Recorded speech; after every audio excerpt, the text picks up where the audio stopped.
Students, Neena Hindi classes में आपका स्वागत है। आज हम कक्षा 9वीं एनसीईआरटी हिंदी की पाठ्य पुस्तक क्षितिज भाग 1 का पाठ 5 पढ़ेंगे, जिसका नाम है प्रेमचंद के फटे जूते और जिसके लेखक हैं हरिशंकर परसाई जी। इस पाठ में बच्चों हरिशंकर परसाई जी हमें प्रेमचंद के बारे में बता रहे हैं। प्रेमचंद जी जो बहुत बड़े साहित्यकार रहे हैं, जिन्होंने बहुत सारी कहानियां, उपन्यास और आदि की रचना की है। ठीक है, उनके एक तस्वीर जो है हरिशंकर परसाई जी के हाथ लग जाती है और उसमें वे प्रेमचंद के व्यक्तित्व की सादगी को देखकर हैरान हैं कि जिसमें प्रेमचंद जी जरा सा भी ख्याल नहीं कर रहे कि उनको तस्वीर खिंचवाने के लिए, फोटो खिंचवाने के लिए कुछ अच्छी सी पोशाक पहननी चाहिए, होठों पे मुस्कान रखनी चाहिए। इन सब चीजों का बिल्कुल भी वो ध्यान नहीं रखते। वो जैसे रहते हैं वे वैसे के वैसे ही जाकर फोटो खिंचवा आते हैं।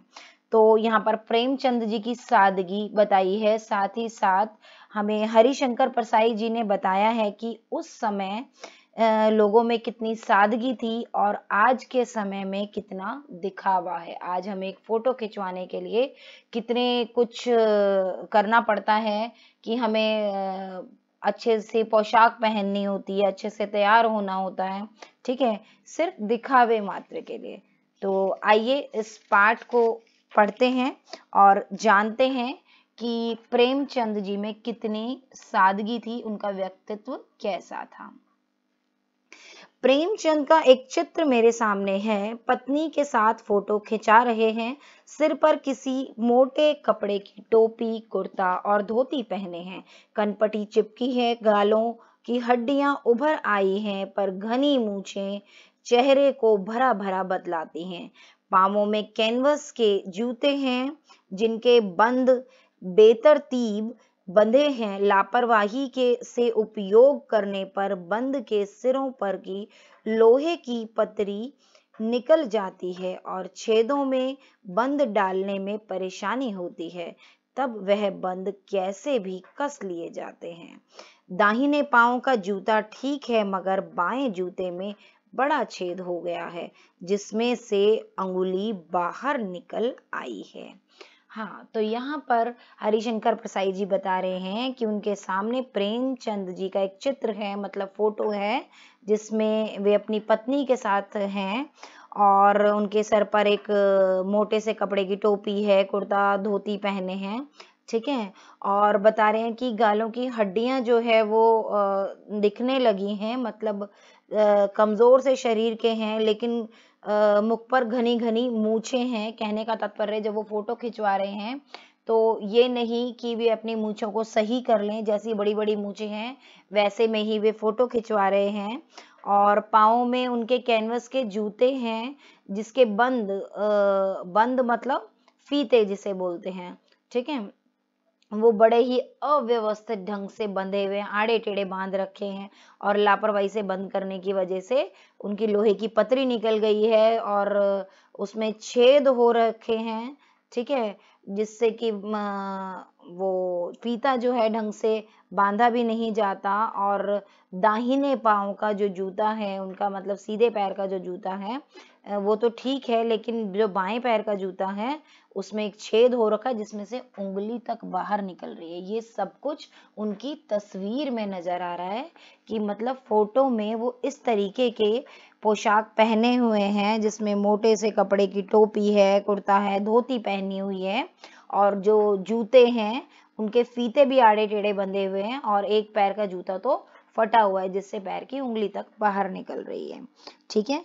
तो इस तरीके की सादगी वो रखते थे। उनको कोई होश नहीं है कि उनको अच्छे से पोशाक पहननी चाहिए, तैयार होना चाहिए एक फोटो खिंचवाने के लिए, ठीक है। आइए आगे पढ़ते हैं। फिर परसाई जी कहते हैं कि मेरी दृष्टि इस जूते पर अटक गई है। सोचता हूँ फोटो खिंचाने की अगर यह पोशाक है तो पहनने की कैसी होगी। नहीं, इस आदमी की अलग अलग पोशाकें नहीं होंगी। इसमें पोशाकें बदलने का गुण नहीं है। यह जैसा है वैसा ही फोटो में खिंच जाता है, ठीक है।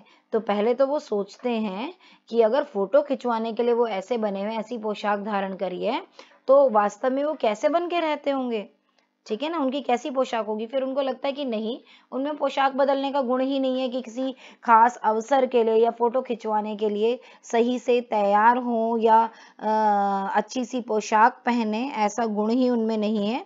वे जैसे हैं वैसे ही हैं, उनमें कोई भी दिखावा नहीं है, फोटो में भी वे ऐसे ही हैं। फिर वे कह रहे हैं कि चेहरे की तरफ देखते हैं तो उनको पता चलता है कि मेरे साहित्यिक पुरखे की तुम्हारा जूता फट गया है। साहित्यिक पुरखे बोल रहे हैं ये उनको कि उनसे पुराने जो साहित्यकार हैं ये, क्योंकि प्रेमचंद जी परसाई जी से पुराने साहित्यकार हैं, ठीक है, तो इसलिए उनको वो साहित्यिक पुरखे बोल रहे हैं कि वो कह रहे हैं कि तुम्हारा जूता फट गया। कौन बोल रहा है? परसाई जी प्रेमचंद जी से एक प्रकार से बात कर रहे हैं, फोटो में देखते हुए कह रहे हैं कि तुम्हारा जूता फट गया है और उंगली बाहर दिख रही है, क्या तुम्हें इसका जरा सा भी एहसास है? जरा लज्जा, संकोच या झेप नहीं है कि जरा सी भी लाज या कुछ भी संकोच, जिसे कहेंगे हेजिटेशन, उनको नहीं है?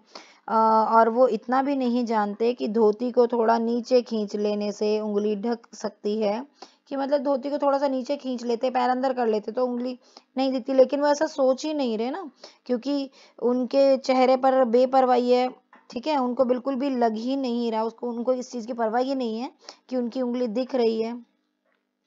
फिर आगे कहते हैं कि फोटोग्राफर ने जब रेडी प्लीज कहा होगा तब परंपरा के अनुसार तुमने मुस्कान लाने की कोशिश की होगी।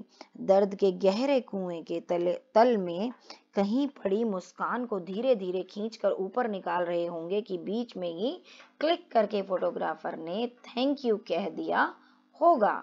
विचित्र है यह अधूरी मुस्कान, यह मुस्कान नहीं, इसमें उपहास है, व्यंग्य है।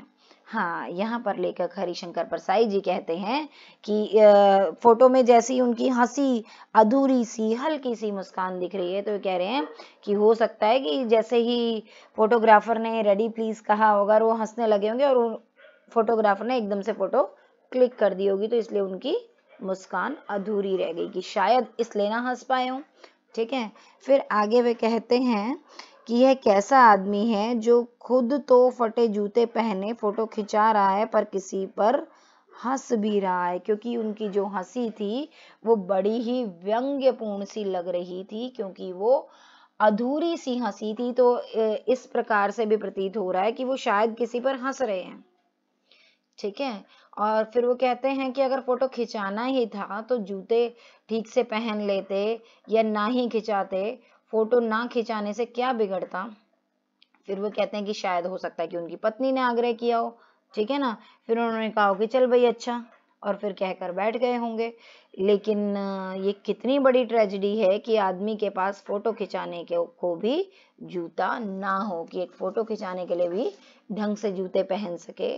फिर वे कहते हैं परसाई जी कि मैं अगर तुम्हारी जगह हो, तुम्हारी यह फोटो देखते देखते तुम्हारे क्लेश को अपने भीतर महसूस करके जैसे रो पड़ना चाहता हूँ। वो कह रहे हैं कि मैं तुम्हारी फोटो देख के मुझे रोना आ रहा है, लेकिन तुम्हारी आंखों का यह तीखा दर्द भरा व्यंग्य मुझे एकदम रोक देता है, कि आंखों में, क्योंकि उनकी आंखों में दर्द नहीं दिख ही नहीं रहा, ठीक है ना, तो वो कहीं ना कहीं व्यंग्य है।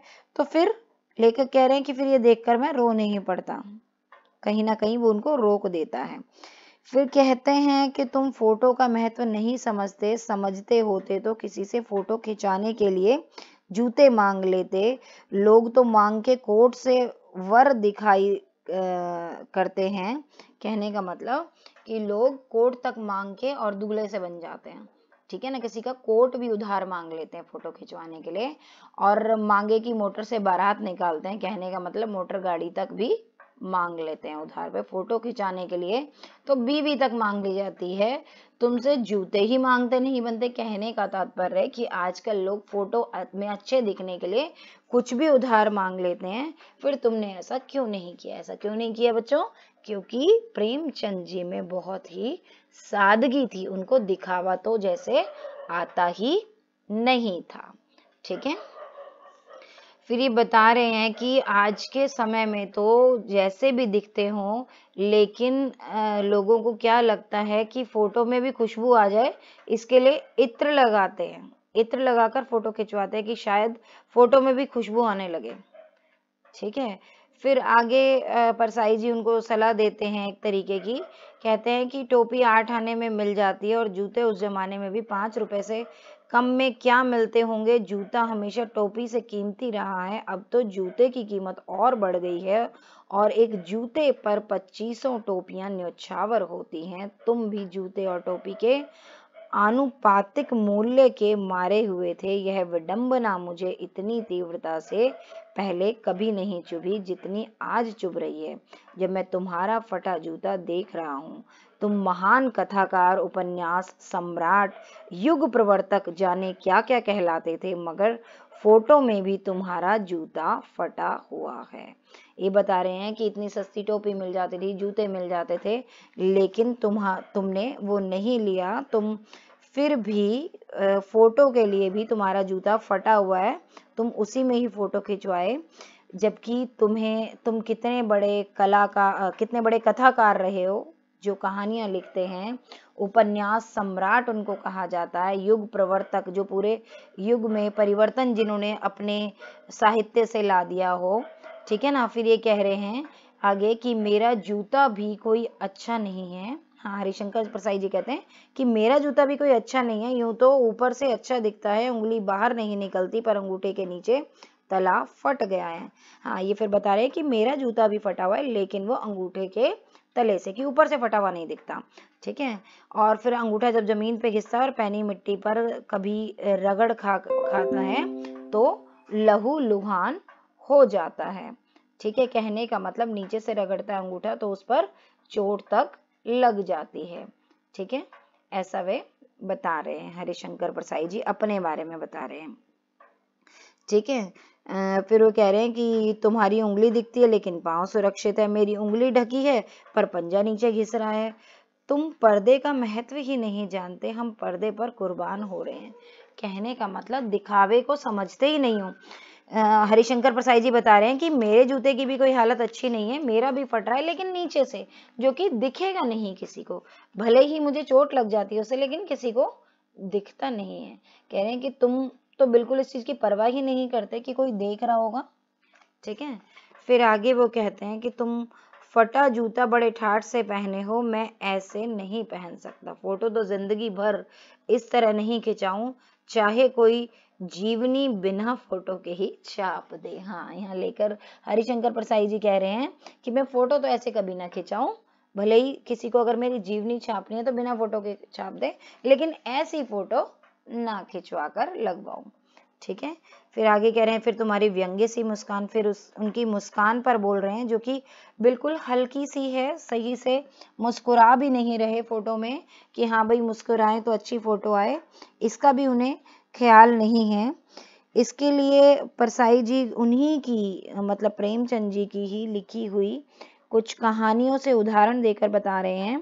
कह रहे हैं कि क्या होरी का गोदान हो गया, क्या पूस की रात में नील गाय हल्कू का खेत चर गई, क्या सुजान भगत का लड़का मर गया क्योंकि डॉक्टर क्लब छोड़कर नहीं आ सकते, नहीं मुझे लगता है माधो औरत के कफन के चंदे की शराब पी गया, वही मुस्कान मालूम होती है।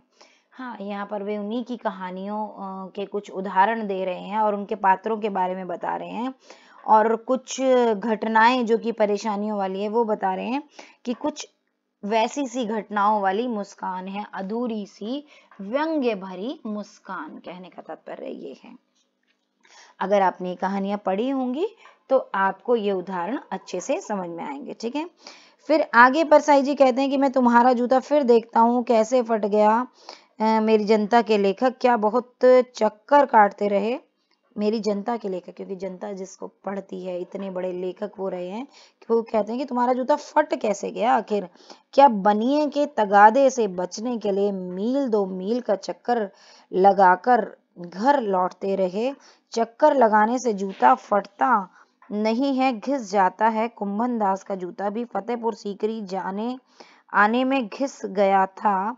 उसे बड़ा पछतावा हुआ था। उसने कहा, आवत जात पनहिया घिस गई, बिसर गयो हरि नाम। हाँ, यहाँ पर अब लेखक क्या कह रहे हैं परसाई जी, प्रेमचंद जी से, वो कह रहे हैं कि तुम्हारा जूता आखिर फट कैसे गया। वो कह रहे हैं कि बनिए के तगाजे से बचने के लिए, कि कहने का मतलब वो बनिया के व्यक्ति जिससे वे थोड़ा बहुत उधार ले लेते हो और फिर उससे बचने के लिए वो इधर उधर चक्कर लगाते घूम रहे हो कि हाँ भाई वो अपना कर्जा वसूलने आया है, तो उससे छुपकर भाग रहे हो, इधर उधर चक्कर लगाने पड़ रहे हो, तो शायद उससे घिस गया हो। ठीक है, फिर ये उन्हीं की कहानी से किसी एक दूसरी कहानी से एक उदाहरण दे रहे हैं कि कुंभन दास उनकी एक कहानी का पात्र है। उसका जूता भी फतेहपुर सीकरी, जहां वो बार बार जाता था, आने जाने से में घिस गया था। वो कह रहे हैं कि क्या ऐसा ही हुआ कि आने जाने से आवत जात पनहिया घिस गई, बिसर गयो हरि नाम। हाँ, कि आने जाने से ही उनकी देसी जूतियां जो है वो घिस गई होंगी। तो उन्हीं की कहानियों से उदाहरण लेकर वो बता रहे हैं। फिर आगे कह रहे हैं कि और ऐसे बुलाकर देने वालों के लिए कहा था, जिनके देखे दुख उपजत है, तिनको करबो परे सलाम। हाँ, फिर आगे कह रहे हैं कि जिनके देखे दुख उपजत है, कि जिनको देखने से ही दुख होता है, परेशानी होती है, उनको भी कभी कभी सलाम कर जाना पड़ता है। तो ऐसे में जो व्यंग भरी हंसी आती है, तो तुम्हारी वैसी हंसी है कि। फिर आगे कहते हैं कि चलने से जूता घिसता है, फटता नहीं। ठीक है, अगर चलेंगे तो जूता नीचे से घिसेगा, लेकिन ऊपर से फटता नहीं है। फिर वो कहते हैं तुम्हारा जूता फट कैसे गया। ठीक है, तो कहने का तात्पर्य है, लेखक प्रेमचंद जी से ये कह रहे हैं, शिकायत कर रहे हैं कि क्या तुम अपना ध्यान ही नहीं देते बिल्कुल भी, कि तुम्हें अपनी पोशाक का ख्याल नहीं है। जूता फट रहा है, कैसे फट गया, क्यों फट गया, और क्या वो फोटो खिंचवाने के लिए भी जूता बदल नहीं सकते थे। ठीक है, फिर वो कहते हैं कि जूता आखिर फट कैसे गया। कहते हैं कि मुझे तो लगता है कि किसी सख्त चीज पर तुम ठोकर मारते रहे होंगे, और फिर उस पर बार बार ऐसी परत पर परत जो सदियों से जम गई हो, उस पर शायद तुमने ठोकर मार मार कर जूता अपना फाड़ लिया होगा। कोई टीला जो रास्ते पर खड़ा हो गया था, उस पर तुमने अपना जूता आजमाया, कि उस पर बार बार तुमने जूता मारा होगा, कि तो शायद उससे फट गया होगा। फिर कह रहे हैं कि क्या तुम समझौता नहीं कर सकते, क्या तुम्हारी भी वही कमजोरी थी जो होरी को ले डूबी, वही नेम धर्म वाली कमजोरी, नेम धर्म उसकी भी जंजीर थी, मगर तुम जिस तरह मुस्करा रहे हो, उससे लगता है कि शायद नेम धर्म तुम्हारा बंधन नहीं था, तुम्हारी मुक्ति थी। तुम्हारी यह पांव की उंगली मुझे संकेत करती सी लगती है, जिसे तुम घृणित समझते हो, उसकी तरफ हाथ की नहीं पांव की उंगली से इशारा करते हो। हाँ, आगे लेखक के कहते हैं कि क्या तुम जरा सा भी समझौता नहीं कर सकते। उनकी कहानी से ही एक उदाहरण लेकर फिर से बता रहे हैं कि जो होरी उनकी कहानी का एक पात्र है, उसको नेम धर्म वाली कमजोरी ले डूबी। अगर आपने कहानी पढ़ी हो तो आपको समझ में आएगा। ये कहने का तात्पर्य लेखक का यहाँ पर ये है, ये कह रहे हैं कि क्या तुम जरा सा भी समझौता नहीं कर सकते थे। अगर कोई टीला रास्ते में आ भी गया तो उस पर जूता बार बार मारने की बजाय साइड से होकर घूम जाते, दूसरा रास्ता बदल कर आ जाते। ठीक है ना। फिर ये कह रहे हैं कि मुझे ऐसा भी लगता है कि शायद तुम जिससे घृणा करते हो, नफरत कर रहे होते हो, कई बार होता है ना कि हम किसी से नफरत करते हैं, किसी को गुस्सा करते हैं, तो उंगली से इशारा करके बात करते हैं। तो कह रहे हैं कि शायद तुम जिससे नफरत करते हो, उससे तुम घृणा जिससे तुम करते हो, उससे की तरफ अपनी हाथ की नहीं पाँव की उंगली से इशारा करते हो, इसलिए तुमने जूता फाड़ लिया और पाँव की उंगली बाहर निकाल रखी है इशारा करने के लिए। ठीक है, तुम क्या उसकी तरफ इशारा कर रहे हो जिसे ठोकर मारते मारते तुमने जूता फाड़ लिया। हाँ, कि ऐसा भी क्या इशारा करना कि जिसको तरफ इशारा करने के लिए तुमने ठोकर मार मार कर अपना जूता फाड़ लिया और उंगली निकाल कर इशारा कर रहे हो। मैं समझता हूँ, तुम्हारी उंगली का इशारा भी समझता हूँ और यह व्यंग्य मुस्कान भी समझता हूँ। ठीक है, लेखक इस तरीके का व्यंग्य भी कह कर रहे हैं प्रेमचंद जी पर। वो कह रहे हैं कि तुम्हारी उंगली का इशारा भी समझ रहा हूँ, कि तुम ये इशारा इसीलिए कर रहे हो, और तुम्हारी ये जो व्यंग्य भरी मुस्कान है वो भी समझ रहा हूँ। ठीक है, देखें आगे वो क्या कहते हैं। कहते हैं कि तुम मुझ पर या हम सभी पर हंस रहे हो, उन पर जो उंगली छिपाए और तलवा घिसाए चल रहे हैं, क्योंकि जो लेखक हैं उनकी उंगली जूते के अंदर थी, लेकिन उनके जूते का तला घिसा हुआ था। फिर आगे कहते हैं, उन पर जो टीले को बरकरार बाजू से निकल रहे हैं, कि तुम तो टीले पर जूता मार मार के निकले और हम तो उसके साइड से निकल गए, इसलिए जूता सही है। तुम कह रहे हो मैंने तो ठोकर मार मार कर जूता फाड़ लिया, अंगुली बाहर निकल आई, पर पांव बचा रहा और मैं चलता रहा, मगर तुम अंगुली को ढांकने की चिंता में तलवे का नाश कर रहे हो, तुम चलोगे कैसे।